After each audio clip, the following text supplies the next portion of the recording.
તો કરમસદને મહાનગરપાલિકામાં સમાવવા સામે બીજા દિવસે વિરોધ યથાવત જોવા મળી રહ્યો છે। સરદાર સન્માન સંકલ્પ આંદોલન સમિતિના નેજા હેઠળ ધરણા કરવામાં આવી રહ્યા છે। સરદારના વતન કરમસદના અસ્તિત્વ માટે લડાઈમાં જોડાવા આહવાન કરવામાં આવ્યું છે। ધારાસભ્યો સાંસદોને પણ આંદોલનમાં જોડાવા અપીલ કરવામાં આવી છે।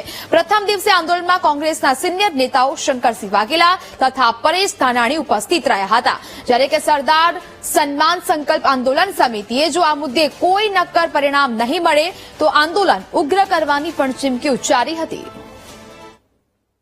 કે ગઈકાલે તમામ ધર્મના લોકો, તમામ સમાજના લોકો, તમામ પક્ષના લોકો આજે એક મંચ ઉપર ઉભા થઈ અને સરકારને આહવાન કરેલું, સરકારને ચેતવણી પણ આપેલી હતી।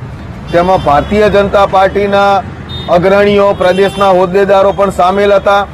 આમ આદમી પાર્ટીના, કોંગ્રેસના શંકરસિંહ બાપુ, વિરોધ પક્ષના નેતા પરેશભાઈ ધાનાણી વગેરે સમગ્ર લોકોએ હાજર થઈ અને એક અવાજે સરદાર વલ્લભભાઈ પટેલના વતન ગામ કરમસદને જે આ હિન્દુસ્તાનના નકશામાંથી નેસ્તો નાબૂદ કરવામાં આવ્યું છે તેનું વિરોધ પ્રદર્શન કર્યું અને આહ્વાન કર્યું કે આગામી દિવસોની અંદર જો સરકાર આ સરદાર વલ્લભભાઈ પટેલના વતન ગામ કરમસદને સ્વતંત્રતા નહીં આપે તો ગુજરાતના ખૂણે ખૂણે, દરેક તાલુકે, દરેક જિલ્લે આ આંદોલનની જ્યોત જલાવવામાં આવશે।